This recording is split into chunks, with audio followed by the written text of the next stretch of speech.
वाक्य माझ्याकडे आलं, निविदेची रक्कम अंतिम करताना कृषी मंत्र्याच्या मर्जीतील खाजगी सचिव श्री भामरे, श्री रविकिरण पाटील, श्री वाल्मिक कराड, म्हणजे वाल्मिकांना आम्हाला वाटत होतं की जिल्ह्याचेच बाप आहेत.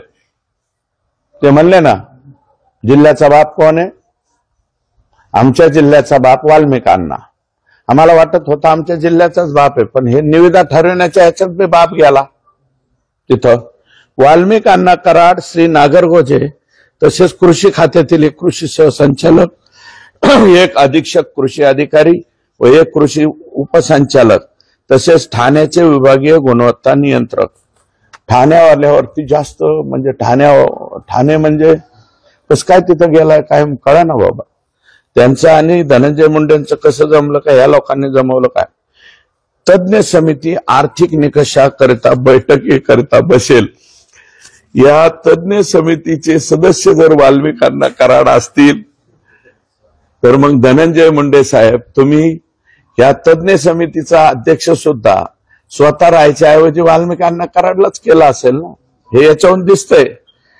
बसेल त्यानंतरच निविदा अंतिम केल्या जातील. काय वाल्मिकांनाच्या अध्यक्षतेखाली निविदा अंतिम केल्या जातील. निविदा अंतिम केल्यानंतर कोणतीही तक्रार ऐकून घेतली जाणार नाही. आका आले, आका म्हणजे आका फक्त बीड जिल्ह्यापुरते नव्हते.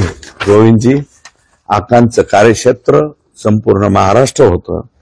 तेव्हा माझी विनंती आहे की माननीय धनंजय मुंडे साहेब, तुम्ही त्या माय माऊली कोण आहेत त्या दमानिया ताई, त्यांना दमानिया म्हणता, अजून काय काय म्हणता, अर्धवट डोकं, अर्धवट, हे पूर्ण डोकं वापरून मी हे केलं.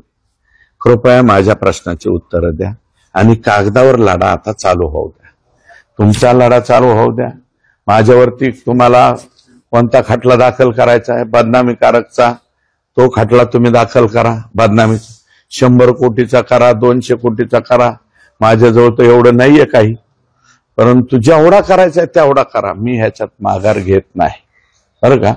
आणि तुम्ही अंजली दमानिया ताईंनी मला वाटतं हे सगळं सांगितलेलं आहे, फक्त त्यांना याचे डिटेल्स माझ्याकडे जेवढे आलेले तेवढे डिटेल्स नव्हते. नवनवीन बातम्या पाहण्यासाठी आजच विदर्भ दूत न्यूज चॅनलला सबस्क्राईब करा आणि बेल आयकॉनला सुद्धा क्लिक करा.